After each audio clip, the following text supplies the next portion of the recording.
Hey, everybody, and welcome to the Katie Weaver Show. This is Katie. I'm your host. I'm so happy to be here. If you are listening live, it is the eighth day of the eighth month of 2023. We'll talk about it. It's also 11 a.m. Pacific time, and I want to welcome you. If you're listening to an archive or a replay, I want to welcome you as well. It's a good day. It's a good day to have a good day, right? I want to let you know we're over in the chat room. So if you're listening to 12 Radio, you can find me in the chat room by heading over to 12radio.com. That's number one, number two, radio.com. Click on the chat button and you'll be redirected into the Facebook chat and you will find others chatting there and my banner there at the top of the page. So I would love to see you there. I do have my eye on the chat room. However, if you would rather watch rather than listen, you can watch this live stream by heading over to 12 Radio, or no, not even that, by looking for me, Katie Weaver, on YouTube or on Facebook. So, Katie Weaver, Domestic Mystics. So, that's what's up. So, want to say hello to everybody and welcome you. I hope everyone is well. It is quite the auspicious day, you may have noticed. And if you've been listening this morning, I know our astrologers have been discussing it.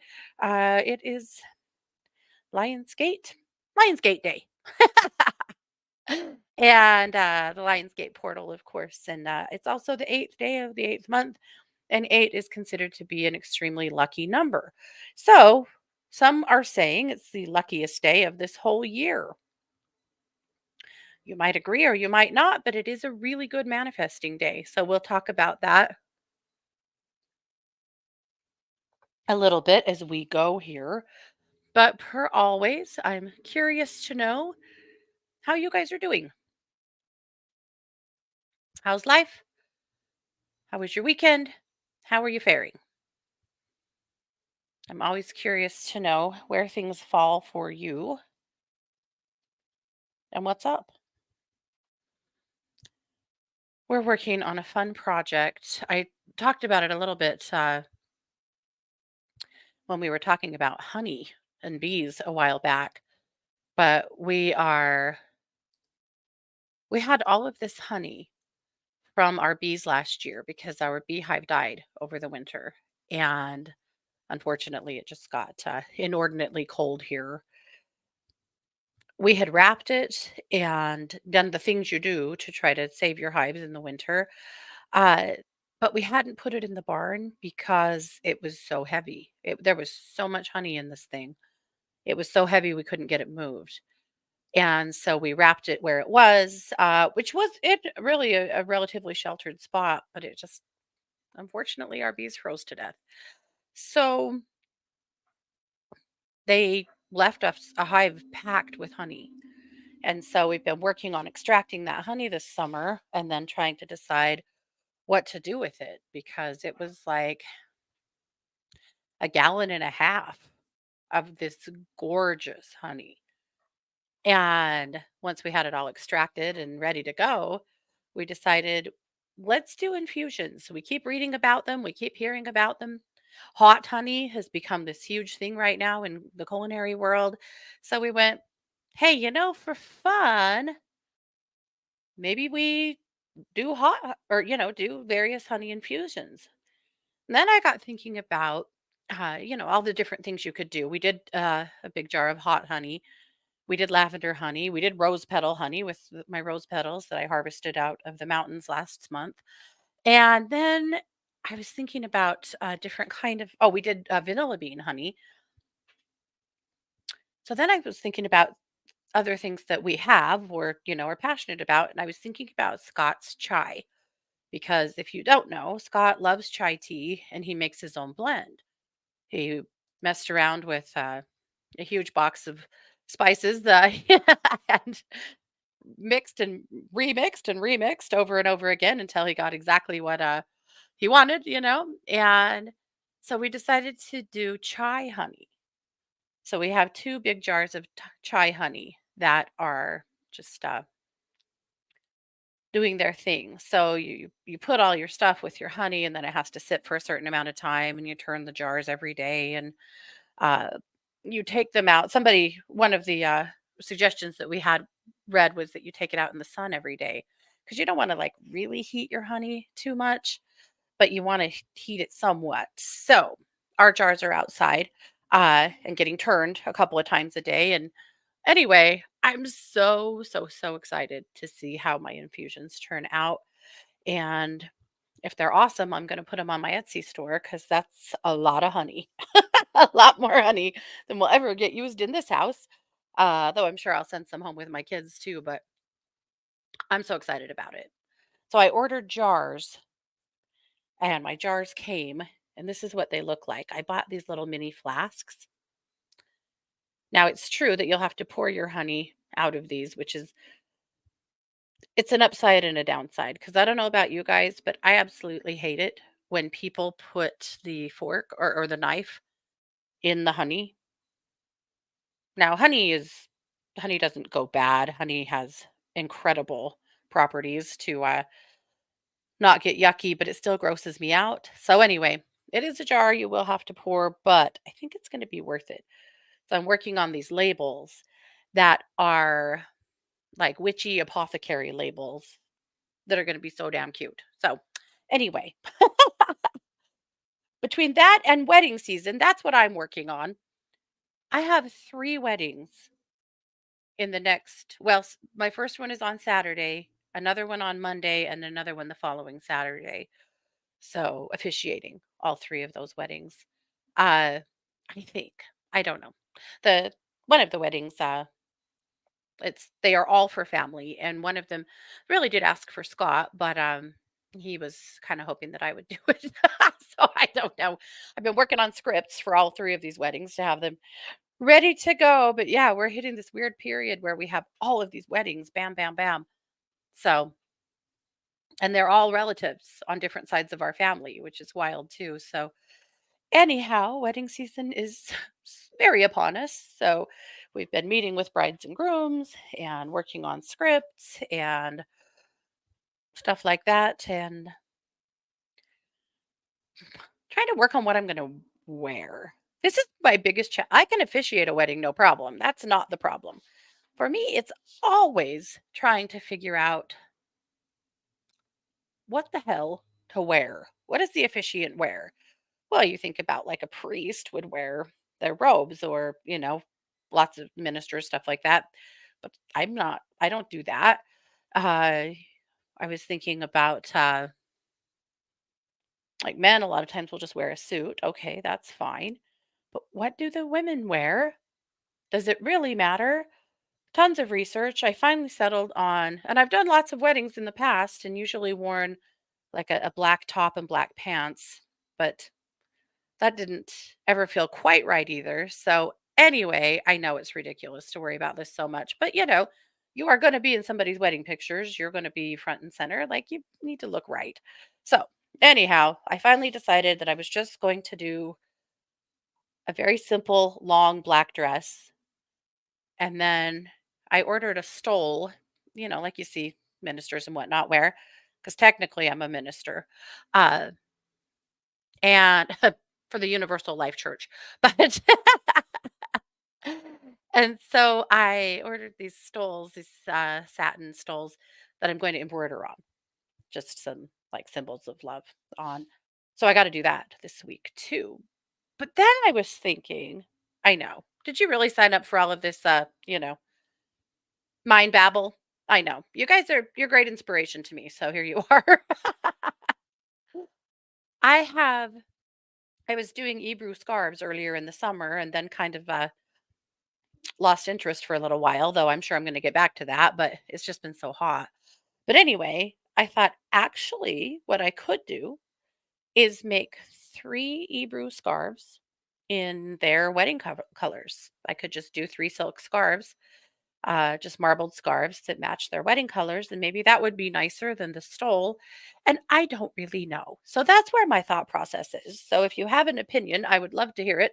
Or if you don't and wish I would move on from this dumb conversation, you can say that too. But that's what I'm thinking about. That's what's in my head right now. Denise said she was kind of grumpy over the weekend, mainly Monday. Seems to be getting better today. Well, I mean, Monday.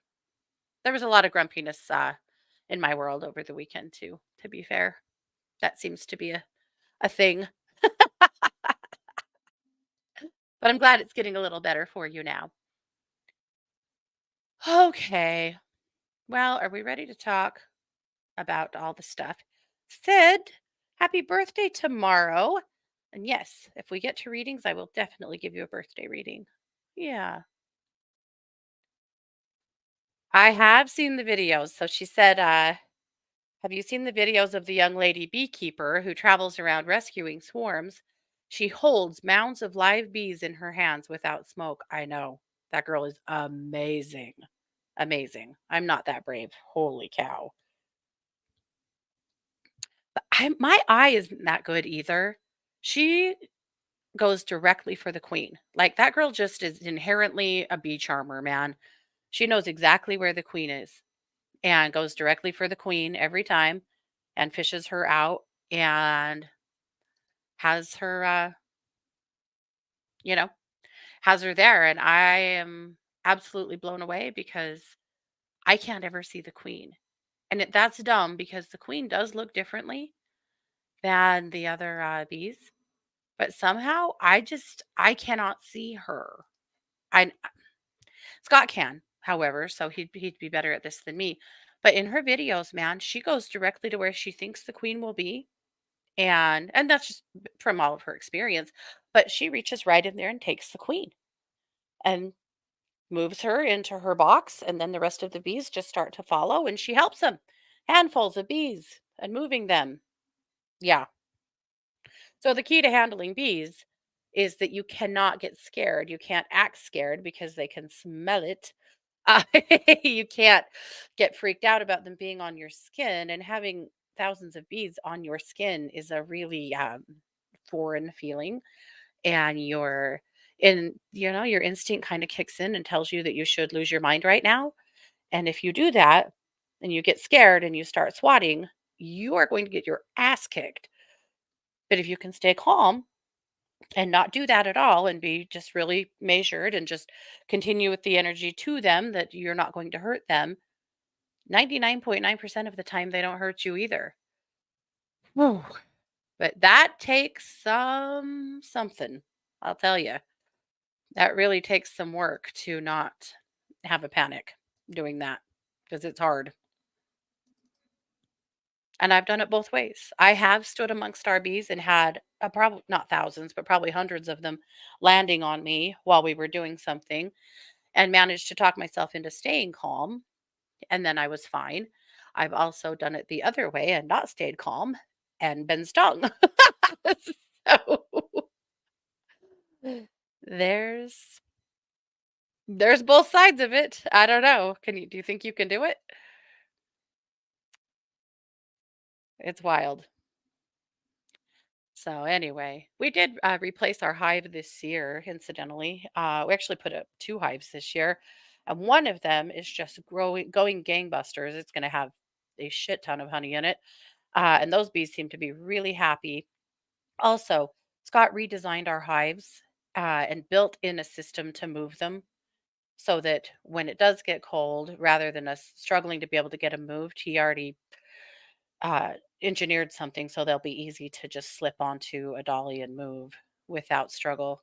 So we don't damage the hive, and also so that we can give them a little bit better protection from the elements so that hopefully we never have that happen again. But our other hive isn't actually thriving very well. We're not quite sure why. If sometimes your queen is dead or not doing well, or there's lots of reasons why, but the one hive is just filling box after box and the other hive isn't. So we'll see. We'll see what happens.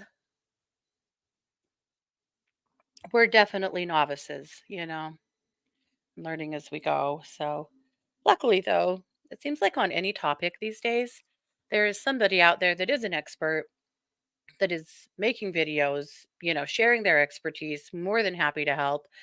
And that's been a real assist to us. TikTok, YouTube, blogs, places like that, where people that are amazing with bees are sharing a lot of their secrets, or not even secrets, just their experience and knowledge. And man, that is useful. So big props to them. Yeah. All righty. Well, I'm going to put a link to Luminous up, but if you subscribe, you probably received it about an hour ago.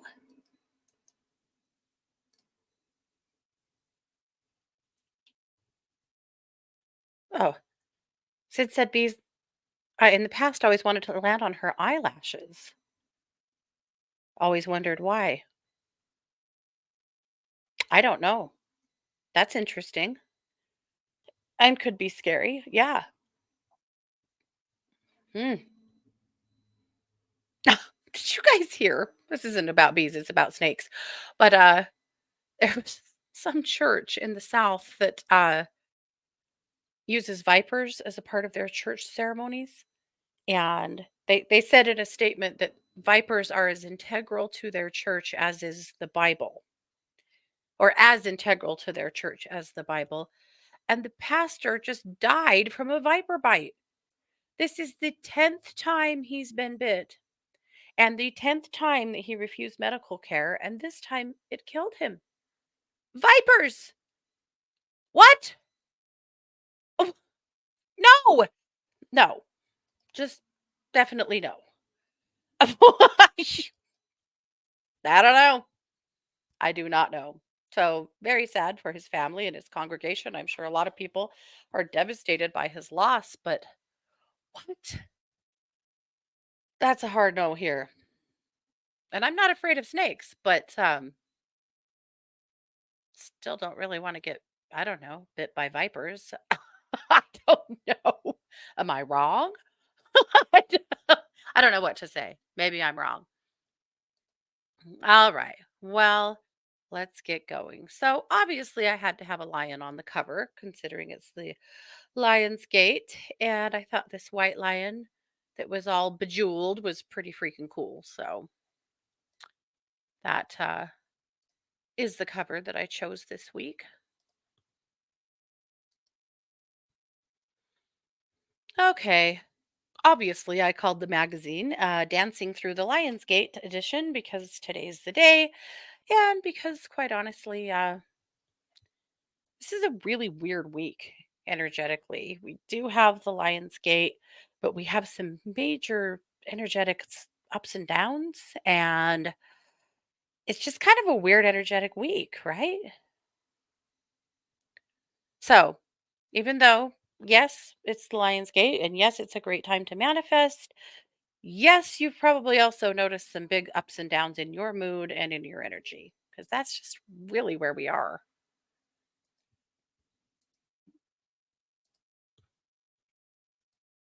Okay, in my musings, I shared good news. Every once in a while, I really like to just head over to the Good News Network or other sites like that and find some good news to share because, there's bad news everywhere all the time. However, the economy report this morning was damn good. So we'll take that, but I know there's still a lot of people really suffering and struggling. I don't want to diminish that either, but that gets all and political and yuck. So we don't have to go there. Let's talk about this guy. So these people in England discovered a baby crow in the road in front of their house with a broken leg. They're farmers and have bunnies and cattle and all kinds of things.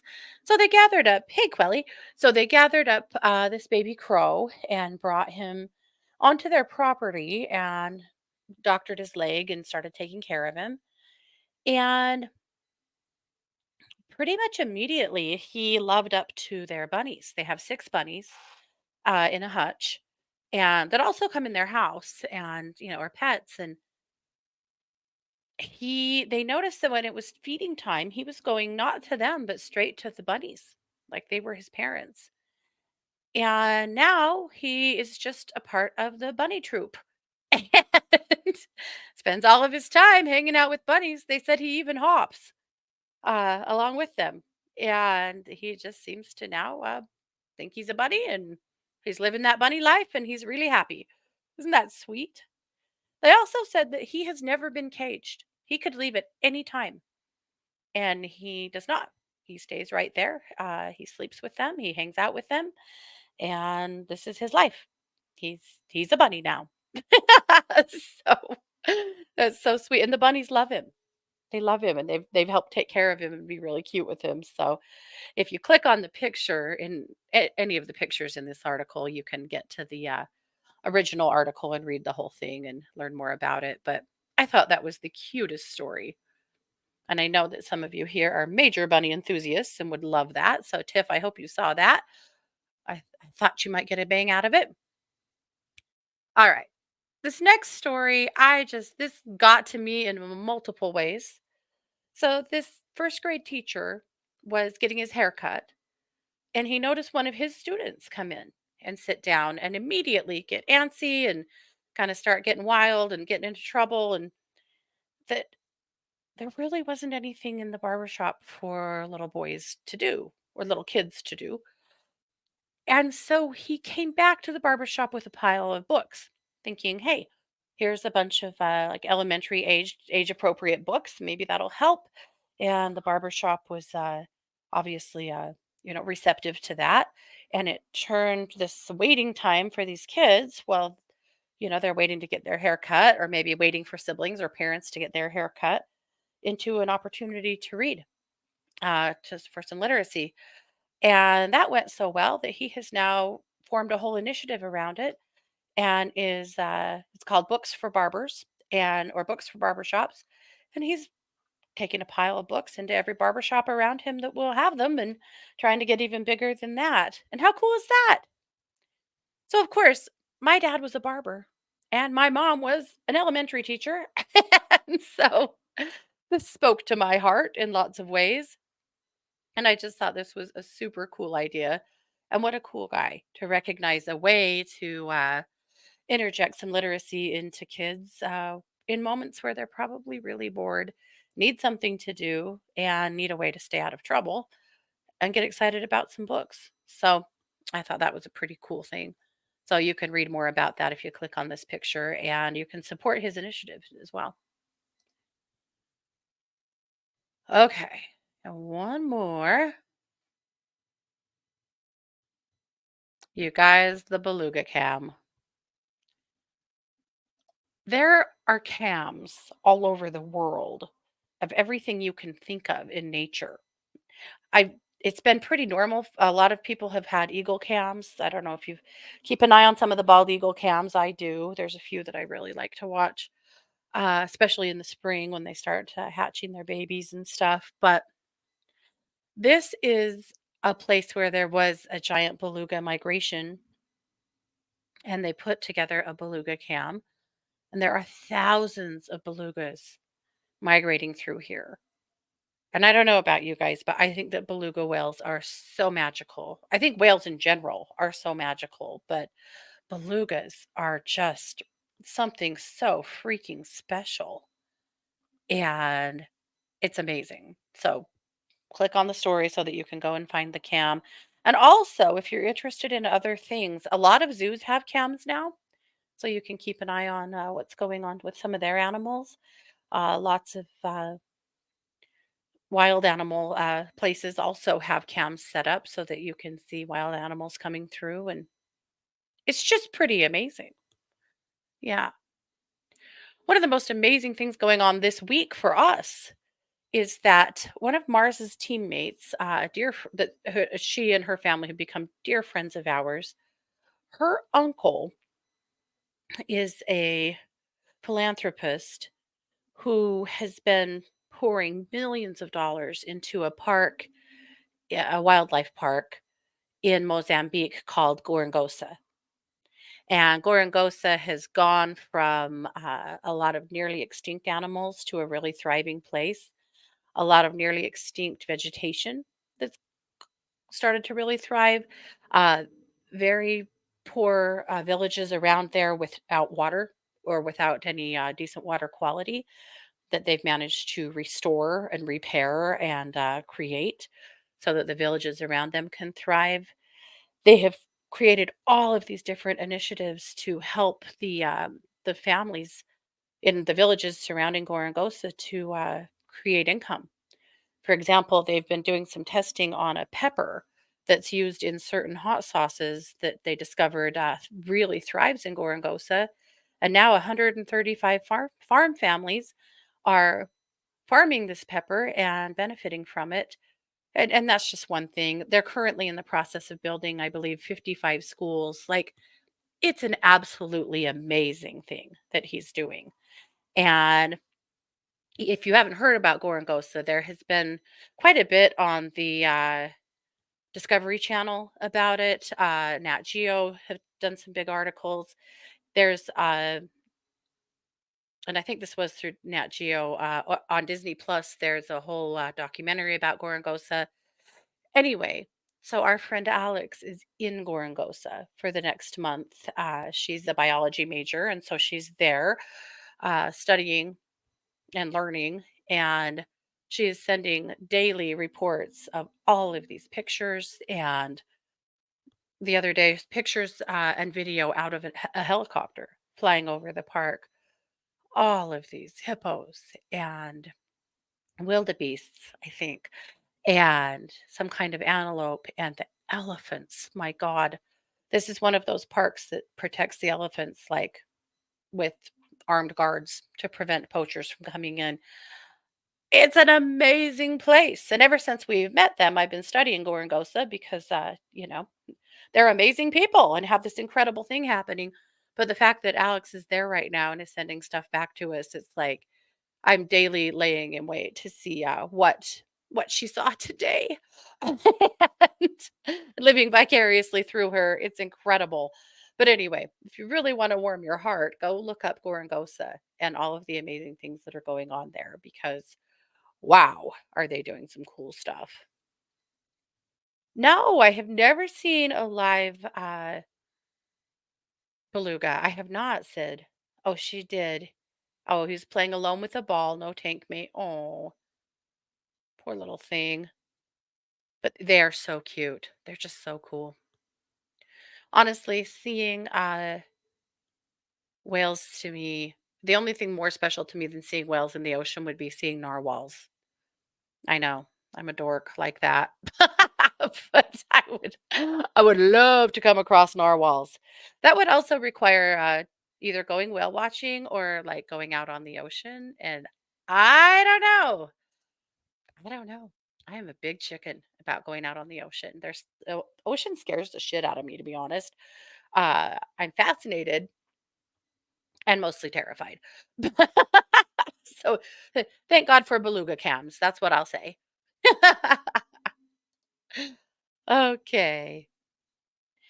In bitch astrology this week from Kelly. She's got some good suggestions here on how to support her work. If you want to join her Patreon, that's an excellent way to do it. Take a look. All right. So we started the week with some good Venus vibes. And then she said we hit some emotional dryness. I think that's a good way to put it. We're just in a weird spot. Then, of course, here we are, the Lion's Gate today. Uh, and then we kind of move into a place that could be emotional, full of intuition, nurturing, but then also some people feeling a lot of passion, some people feeling like they're stuck right in a place of logic and knowledge and research. We're going to splinter this week, in other words, in my opinion. We're really going to see people reach out in the way that's or cope with this week, I guess, or move through this week in a way that suits them that may not suit you. I suspect what we'll see throughout this week is kind of solitary, that everybody's kind of just feeling like doing their own thing. And if you're not feeling what everybody else is doing, you're probably going to take a step back a little bit and just do your own thing. It's going to be an interesting week. That's what I'm thinking.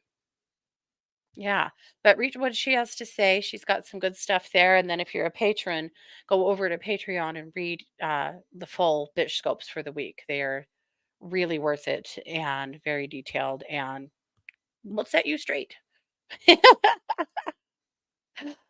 Alright, my tip this week, affirmations to move through fear. Seen a lot of fear-based thinking recently, in the collective, really. I am growing in confidence each and every day. My goals are stronger than my doubts. I am strong, independent, and courageous. All excellent affirmations to move through fear.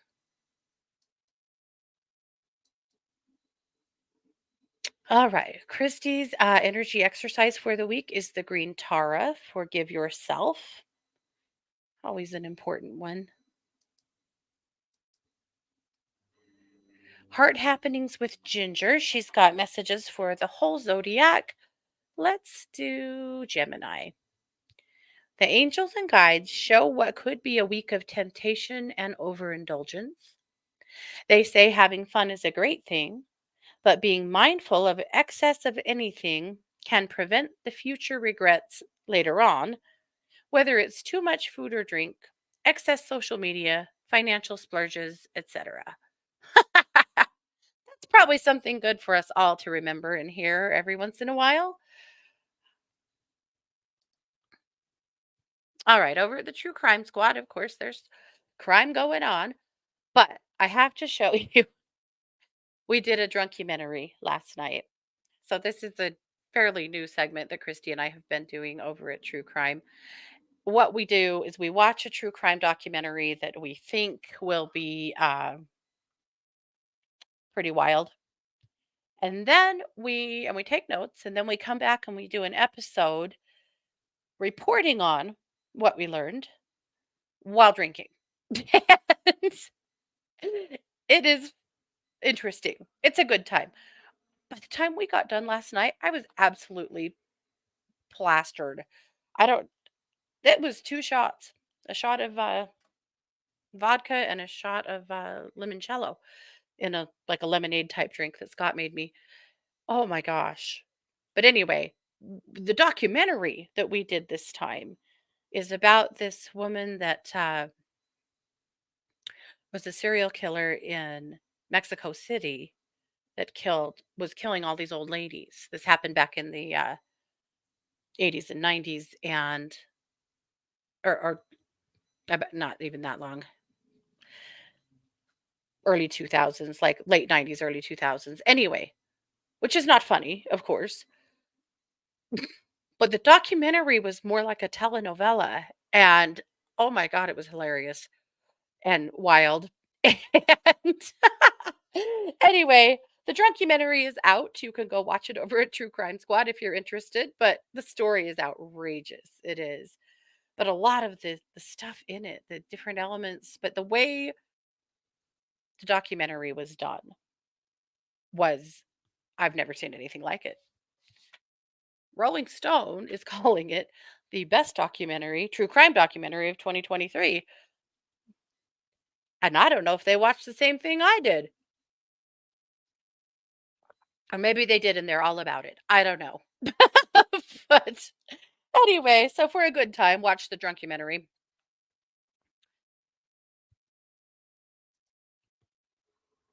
All righty. Anita brings us Archangel Shamuel this week, so you can read that about who Shamuel is and how to connect with him. And Jamie Dawn brings us a good video for this week. She said sudden change and restlessness the week of August 6th through the 13th. More difficult to accomplish things. Oh no. I don't know about you guys, but I already find it difficult to accomplish things. So let's watch Jamie's video and see if we can get some encouragement there. That really cracked me up. To accomplish things. It's the things, isn't it? That's the issue. Okay. Well, let's talk a little bit about manifesting with the Lion's Gate. So I have some thoughts for you. This is an article from Refinery 29, and they had some suggestions about manifesting with the uh, the Lion's Gate. So the first was to take time to manifest abundance. Seems legit. They suggest being clear, concise, and honest. The more detail, the better about what you want. Journal it, write it down. Putting things on paper have an amazing way of helping them to manifest, but also helping you to really get clear about what you want. I think it's really smart. And then, of course, you can put that paper somewhere that you see it often so that you kind of keep that in mind what you want, what you're working on. One thing I frequently suggest to people that have goals that they want to accomplish, hey, Jessica, but are having a hard time getting there is that when distractions come up, you really have to stop and ask yourself, does this support my goal? And if it doesn't, then you have to discipline yourself and say no or do something different, but support your goal. And if you can't do that, that's I mean that's up to you, right? But that's the way to really support your own goals is to discipline yourself. If you're trying to save money so that you can go on a trip and you just consistently have all these temptations come up to spend that money, you have to come back and ask yourself, does that support my goal? If you're trying to exercise every day, but instead you want to lay around and play on TikTok for an hour, you have to stop and ask yourself, does that support my goal? To me, a lot of manifesting is keeping your eyes on the prize so that you can be laser focused on what you want so that you can get it, so you can get there. Uh, Working on confidence. And one good way to work on confidence, of course, is with positive affirmations. Another is by mirror talk, telling yourself what it is about you that you do love and appreciate. I'm telling you what, when you start doing mirror work, it's hard and you will cry and you will be mad at yourself probably and you will struggle to say the words, but it gets easier. And as it gets easier, your confidence grows too. Uh, I don't think mirror work is for everyone. And if you try and do mirror work over and over and it just makes you feel worse, then stop and work on yourself from a different angle. But if you can get to that point where you can confidently do mirror work and stand in front of the mirror and tell yourself good, positive, strong things about yourself, do it. It's really powerful and good for you. Even if you feel like a big weirdo standing in front of the mirror speaking out loud to yourself. So what? We're all weird. That's nothing new. Practice gratitude. I'm amazed at how powerful gratitude is when you're trying to manifest. Being grateful for what you already have, for what you've already accomplished, for the gifts that you already have or have obtained is an amazing way to create this or something more or this or something better. It's powerful. It's really powerful to have that place of gratitude. It's even more powerful to express it to people or to the universe or wherever it goes. But being grateful and expressing gratitude is one of, to me, the most powerful ways to attract more goodness into your life. Visualization. We've been talking about it for years. Kind of became a cliche thing, but it's true. Many years ago, long before vision boards were an actual thing, Scott had to have back surgery. He hurt his back at work. He was going to college full time in mechanics and working full time. We had three little children at home. Mars was a baby. And His job told him to deliver a desk from one facility to another, and it was too big. It was a boxed desk. And he said, I don't think I can do that by myself. I'm going to need help. And his boss there, who was generally a real sow, told him, no offense to sows, uh, told him to quit being a baby and go do it. So he did. And he ruptured a disc in his back and then went through an incredible period of pain and suffering where he basically was dragging one of his legs because he had such a sciatic problem from that he couldn't even function. He had to quit school with one semester left, and it sucked. The same job tried to refuse to file a workman's comp claim. I filed the workman's comp claim and ended up getting them in trouble with workman's comp, which wasn't my intention, but we were very poor. And when he first went to the doctor and they prescribed some pain meds and some muscle relaxers, we went to the pharmacy to get them. Uh, and we had to leave empty handed because we couldn't afford them. And we didn't know that work comp would pay for those, but we came home and after talking to family members, discovered that we were young and dumb and didn't know what the hell we were doing, and that also we wouldn't have been paying for those anyway. So after talking to his work and discovering that they had not filed a workman's comp claim and they were trying desperately to just not have to, I called workman's comp because I'm not an idiot at that point. I was up to that moment. But and learned from workman's comp that what they were doing was illegal, and workman's comp created a claim and a claim number and told me to go back to the pharmacy with that number and he could get his medication, which I did. Blah, blah, blah. This turned into an 18-month ordeal because the insurance wanted him to have 3 injections in his back before they would pay for surgery. So he did have to do those. He had to go to like 6 months of physical therapy. And none of those things worked. And he did eventually have to have surgery. After surgery, he had to be pretty still and not do much for 6 weeks. And Scott's not a sit still and not do stuff kind of guy. I'm sure you figured that out by now. And it was really hard on him. But what he did do, and I remember at the time being annoyed by this, but he made a vision board.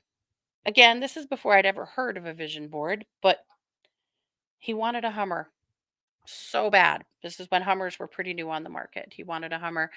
And we were so poor. And the idea of paying for a Hummer, like, we might as well have wanted a spaceship, you know? But he had magazines and he cut a whole bunch of pictures of Hummers out and made like this Hummer mural. And then he framed it. And this man hung that in my living room. That's why I was annoyed with him about it because I'm like, this isn't a living room piece of art. But to him, it was. And wouldn't you know, just a few years later, our situation had changed a lot, and he had his Hummer, and he drove that Hummer for about 6 years, and he loved it, and I think would have a Hummer again now if, the right opportunity, presented itself, but anyway, he manifested that Hummer with that stupid vision board, and and it wasn't stupid, but, anyway, that's the first time I've ever seen a vision board in action and seen it work. So, as cliche as it might sound, consider a vision board or pictures on your phone, pictures on your fridge, on your bathroom mirror, just reminders of the things that you want and the things that you're manifesting. It's powerful, it pays off. Connecting with nature. When you are in a place of working on manifesting, working on really getting in alignment with your spirit, connecting with nature is very important to stay grounded, to stay centered. And then, of course, self care. And I think that's always goes without saying, but just taking good care of yourself always pays off when you are working on matters of spirit, working on manifesting, working on improving things in your life. Important or excellent self-care is like a number one, right? So take good care of you. Be your own grandma. Put yourself down for a nap. Make yourself a sandwich. Give yourself some guidance. Nurture yourself, but don't suffer in silence. Take care of you. Nobody's going to do that for you. I think we've all learned that by now, haven't we? So do that. And if you do that because it's a good way to manifest, great. If you do it because you just recognize the need for it, great. If you have to say no to someone else, if you have to draw a boundary, if you have to take a break or take a day off so that you can work on you, then by God, do it. Life is too short for you to not be comfortable in your skin. The other part of manifesting I wanted to share is a spell jar. We've talked about these before, but I thought this was a good time to bring them up. So, this is a spell jar. This is one, it's a manifesting, it's an abundance one that I keep next to my desk or next to my computer on my desk. And I want to tell you how to make it so that you can make one too if that resonates with you. So the idea of spell jars is kind of like an altar. It's kind of like a little tool to keep all of your little bits of manifesting stuff together if there's something you're working on. This was specifically for money, but you could do one for a million different things, right? It could be for health, it could be for love, it could be for a very specific situation. Only you know exactly what that would be for you. But I'm going to pull up an infographic here that I built on this topic. So, first of all, you got to start with a small jar. I bought this jar at a craft store for like 99 cents. It doesn't matter what it is. You could also just use a jar that you just, finish the jam out of and just want to upcycle something. Great, do it. Whatever. Just needs to have a lid. It could also be a plastic jar. We're not actually putting heat or anything in this or eating out of it. So it could be plastic too, if that's what you have or what you want to use. That's cool too. You can clear your jar by lighting your candle and then put the jar over top of the candle. It'll make the flame go out. And then the smoke from that candle will fill up the jar and clear it. So that's a quick, easy way to clear the energy in and around the jar so you can get started. Then choose a few small crystals that will support your goal. Because this was for abundance, this one has a carnelian, it has a green aventurine, and it has a citrine because all three of those stones are great for attracting money. Then choose whatever herbs and spices that you want, and you need some rice. Doesn't matter at all what kind, whatever rice you have on hand is absolutely fine. If you don't have any rice, I'm sure you can get a small bag at the dollar store. Rice isn't expensive, but or if you don't have any rice, you could use beans, like dried beans. The rice is just a binder. It helps to fill the jar. It helps bind everything together. So it doesn't matter. You could also use salt or sugar if that's what you have. So, first of all, you want to select those herbs and spices that would support your goal. Since this was about manifesting money, I put dried mint in my jar. Listen, it has to be dried. If you're going to put herbs or spices in your jars, they have to be dried. Don't put fresh in here. They will mold. And then that sucks. So make sure that whatever you choose is dried and dried well. But this is mint from my garden in here. Also, rosemary, because rosemary is an enhancer of other plant magic. So I put rosemary in here too to just give it an extra oomph. And I also put some cinnamon in here because cinnamon, the heat of cinnamon is also really good for manifesting money. So you have all of those things prepared. Then you want to write out your intention. So take a little slip of paper and write out whatever it is that you are working on, the reason you're doing your jar, and fold that up small. And then you want to start adding everything to the jar. Start with a little bit of rice in the bottom, not all of it. And then you can put all of your other stuff in and then put a little bit of rice on top of it. Because that's what's the rice is the intention of it is to fill up your jar. I also put a folded up dollar bill in here. Just, if we're manifesting money, then include some money, some coins, some cash, something. If you're fancy, you could put more money. I'm not, so I put in a dollar.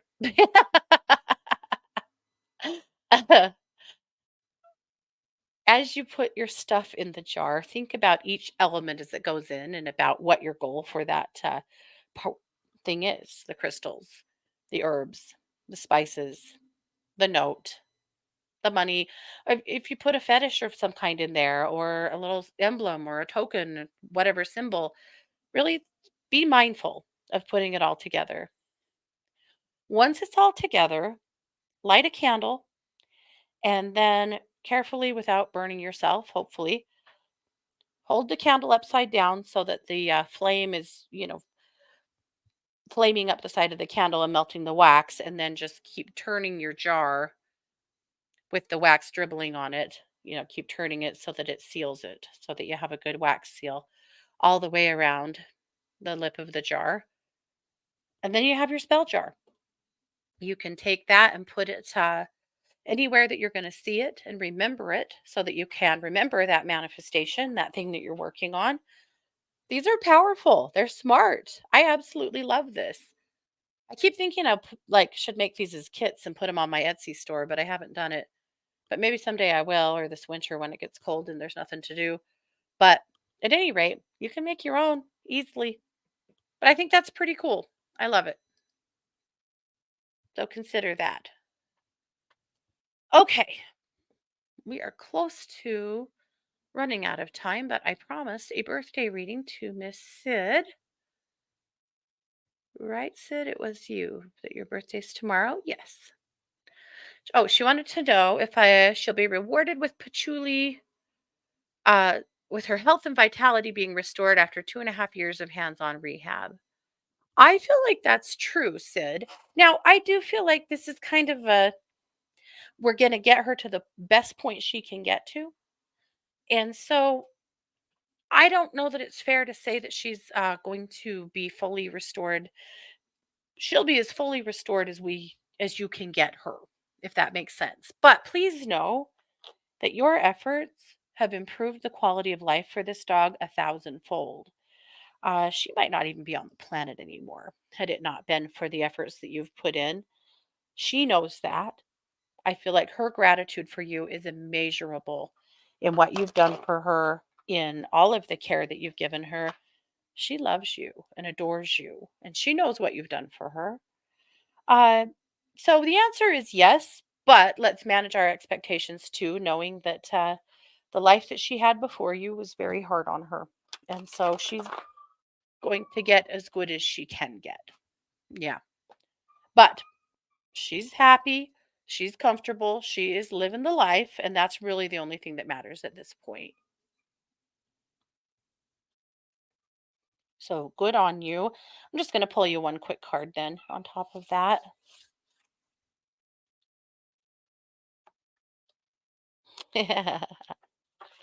The card, and I know you feel like you've had to do a lifetime of this and learn this the hard way sometimes, but it's stand your ground. So moving into this birthday year, you stand up for yourself, stand up for patchouli, stand up for the things that you're passionate about. One thing I feel like this year is that as patchouli improves and you're not quite so enmeshed in trying to take care of her, and she's just healthier and happier, that you'll have more time for other passion projects. So I do feel like this birthday year, this next trip around the sun will bring you some of that, which is great. Let's see. Lillian said today is George's birthday, mine on Sunday. A little reading. Yeah, let's tune into that. Yeah, all of you little Leos, and happy birthday to you, ma'am. I'm going to pull a few cards for that.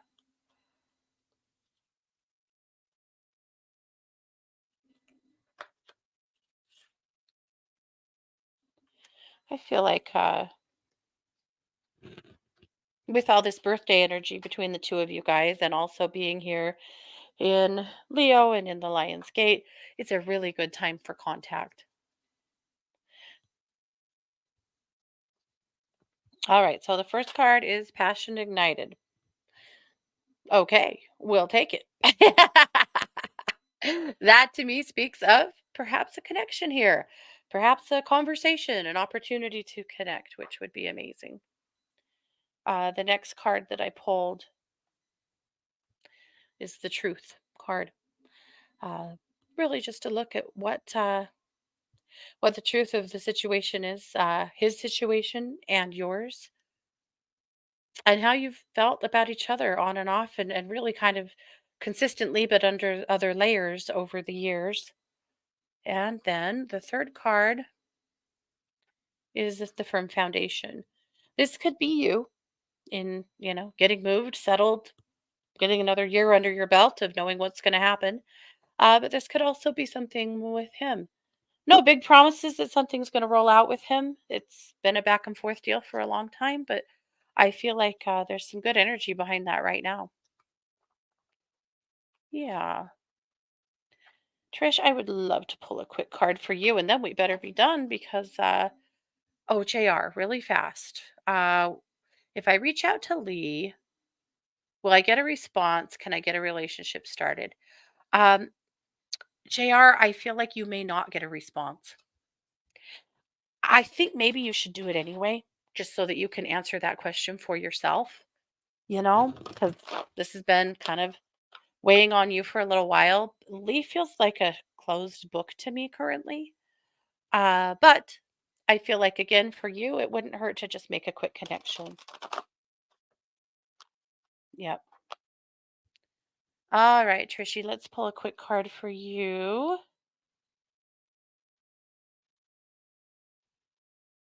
I was hoping to see you in Arlie here in a couple of weeks, Trish, a few weeks, but I think I'm hearing that you're not going. Is that correct? Okay. Oh, Trish, I think you're going to like this. I know you've had a lot of transition this last year, like a lot. The card is victory and success. So keep going, keep making your decisions, keep standing up for yourself. I feel like some of that is actually kind of bucking what maybe some family or friends wanted for you. But you've got to do what's right for you. Victory and success. You're on the right track here, babe. Just keep going. Keep going. I know you've been hit with some tragedy this year that's kind of worn you out and made life harder, but you're doing okay. You're doing okay. So keep moving. That is correct. Well, boo on all of that, but hopefully I see you again some other way soon. But keep pushing forward, my friend. You're doing okay. All righty, you guys. Well, we've done it. We've talked down to the end of the show, so we gotta go.